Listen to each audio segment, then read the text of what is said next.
Fala, gente boa, tudo bom? Hoje a gente vai falar sobre transpiração vegetal. Eu sempre falo para vocês, né, que planta também transpira. No caso da transpiração animal, né, a principal função é mecanismo de diminuição da temperatura corporal em dias muito quentes, por isso a gente transpira. No caso das plantas, também tem a mesma finalidade, basicamente, né? Eliminar excesso de água, porque em dias muito quentes, se tiver excesso de água no vegetal, o vegetal sofre, né, com essas altas temperaturas, porque essa água no seu interior também aumenta de temperatura. Então vamos lá saber mais um pouquinho sobre transpiração vegetal. Então aqui a definição, né, de transpiração vegetal consiste na eliminação de água na forma de vapor como consequência de uma necessidade fisiológica dessa planta, né? Principalmente a eliminação do excesso dessa água, porque a água é fundamental para a vida, mas água demais também faz mal, assim como faz mal para os seres humanos também. Possuem adaptações para evitar a perda excessiva de água. Então, para a gente parar de transpirar, por exemplo, é só a gente sair do calor, né? Aí a gente para de transpirar. No caso das plantas, elas têm alguns, como elas não se movem, né, elas vão ter alguns mecanismos que vão evitar a perda de água que a gente vai ver daqui a pouco. Nós vamos ter 3 tipos de transpiração. A transpiração total, que a gente chama de TT, que se dá pela soma dos outros 2 tipos de transpiração. A transpiração estomática, que se dá por meio dos estômatos. Aqui nós temos uma superfície foliar, né, de um lado e de outro. Então, nós vamos ter os estômatos, essas estruturas aqui que a gente vai já ver qual é, como se fosse um poro, né, na superfície da folha. E a TC é a transpiração cuticular, que ocorre pela cutícula, né, pela superfície da própria célula, que é essa aqui que eu estou mostrando, cutícula superior e cutícula inferior. Normalmente os estômatos vão estar localizados na cutícula inferior, tá? Na epiderme inferior da planta. Aqui nessa imagem nós ainda vemos os cloroplastos, que são, né, as organelas celulares da célula vegetal, onde ocorre o processo de fotossíntese. Quando a água entra aqui nesses estômatos, vai forçar essas paredes aqui laterais externas da célula guarda. E aí é como se a água pesasse para as laterais e isso provoca a abertura desse estômato. A saída de água da célula guarda, então, vai ocasionar o contrário, né? Vai ocasionar o fechamento desse estômato. Movimentos fotoativos. Foto significa luz, né? Então, aí a luz entrando nesses mecanismos aí de abertura e fechamento estomáticos. Então, com a luz, a concentração da célula estomática aumenta, né? Concentração de quê? De sais, né? Porque a luz, né, vai começar a atrair a água que vai ser absorvida lá pelas células e essa água vai ter muitos sais minerais. Então, com a concentração da célula estomática aumentada, a concentração em sais, isso provoca o que a gente chama de osmose da água, né? A água é atraída pelo esse excesso de sais, por essa concentração aumentada de sais, que foi ocasionada pela luz, e aí a água entra, o estômago abre. A gente já viu que quando a água entra, o estômago vai abrir. Na ausência de luz, a concentração da célula estomática vai diminuir. Consequentemente, vai ocorrer a saída de água, porque esses sais vão sair da célula e a água acompanha a saída desses sais, então o estômago vai se fechar. Esses movimentos hidroativos também acontecem pelo transporte de potássio, né, para o interior e o exterior dessa célula. Então, a luz vai determinar as alterações bioquímicas que promovem a entrada do potássio nessas células estomáticas, Com isso, promove a entrada de água por osmose, provocando a sua abertura. Foi o que eu expliquei no slide anterior. Aqui nós temos a curva do fechamento dos estômatos. Aqui nós temos a diferença de massa em gramas. Então, quanto mais água eu tenho dentro dos estômatos, mais pesado esse estômato fica. E aí, à medida que ele vai se fechando, a sua massa vai diminuindo, porque a água vai sair de dentro dele.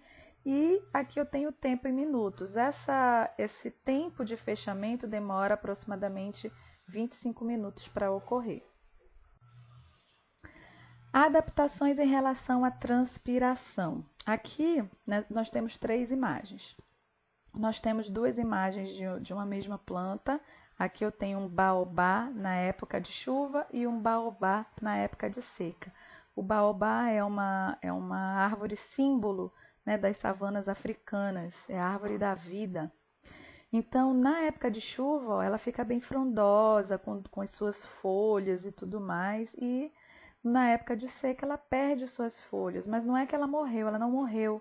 Ela perde suas folhas sazonalmente, porque como eu não tenho muita água disponível na época da seca, ela vai perder as folhas, diminuir o metabolismo para conseguir sobreviver até a chegada das chuvas. Quando chegam as chuvas, ela meio que renasce. Aqui nós temos cactos. Os espinhos do cacto, na verdade, são folhas modificadas justamente para evitar a perda de água pelas suas folhas. A gente já viu que a água em excesso sai pelos estômatos das folhas. Se eu não tenho folhas, eu não perco água. Se eu tenho folhas modificadas em espinhos, logicamente não vai ter estômatos, eu não perco água, ao contrário, eu vou armazenar essa água no meu corpo. Nós vamos ter, em relação a essa adaptação à transpiração, 2 tipos de plantas, as plantas xerófitas e as plantas higrófitas. As xerófitas têm as suas folhas diminuídas ou modificadas, como é o caso aqui dos cactos. E aí as plantas que têm folhas muito reduzidas também têm essa mesma característica.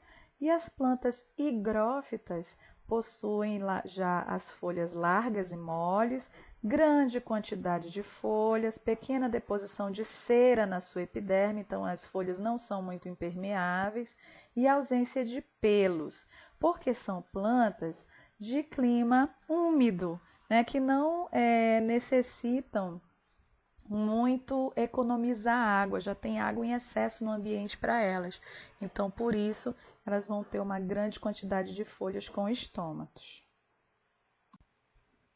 Papel biológico da transpiração. Como eu falei no início para vocês, evitar o superaquecimento. Assim como a gente transpira para evitar o superaquecimento, a planta também transpira, porque a água no interior dela em altas temperaturas vai aquecer. Então, assim, ela perde água na forma de vapor para evitar isso. Funciona como uma bomba propulsora de seiva bruta de baixo para cima. É como se fosse um canudinho. Quando os estômatos se abrem lá em cima das folhas, para a água em excesso sair, é como se alguém estivesse sugando ali essa água. E aí, como as folhas estão ligadas com o sistema radicular, com as raízes das plantas, essa água vai entrar, vai ser forçada a entrada de água lá pelas raízes e essa água vai ser forçada a subir na coluna da planta, no sistema de xilema dessa planta. Diminuição da temperatura ambiente, uma vez que as plantas jogam grandes quantidades de vapor de água para a atmosfera, acaba por diminuir a temperatura onde elas estão. Então, por isso que a gente diz que as florestas são os grandes ar-condicionados do planeta. Elas não são pulmão do mundo, porque, como eu já mencionei para vocês, a mesma quantidade de oxigênio que elas consomem, que elas produzem, elas mesmas consomem. Então, elas são consumidoras de oxigênio também, mas elas precisam estar em pé, porque elas vão promover essa diminuição da temperatura ambiental, né? Quanto menos árvore eu tiver, mais quente será a temperatura ambiente. Por último, a gente tem que falar da gutação, né? Que é a perda de água na forma líquida pela planta. Então, pelos estômatos vai sair água na forma de vapor, mas algumas plantas conseguem eliminar a água na forma líquida através de suas folhas. Isso ocorre por meio de estruturas chamadas de hidatódios, que estão localizadas na borda das folhas. Daqui a pouco a gente vai ver. É comum em plantas de locais com muita umidade. Geralmente ocorre quando a transpiração é muito lenta, com a temperatura baixa e umidade elevada. Então, aqui nós temos a estrutura de uma planta, né? A epiderme da planta, a superfície foliar. Aqui nós temos o estômato, que vai fazer a eliminação da água na forma de vapor.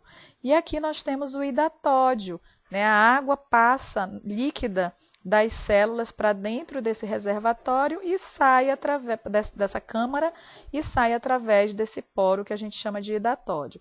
E aqui nós vemos a gutação acontecendo. Ó, essa estrutura vai ficar aqui na bordinha dessas plantas, né? Então aqui a gente vê as gotículas de água saindo, né, na forma líquida dessa folha.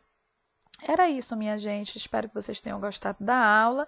Podem fazer agora, então, os módulos referentes lá no livro de vocês, beleza? Tchau, tchau.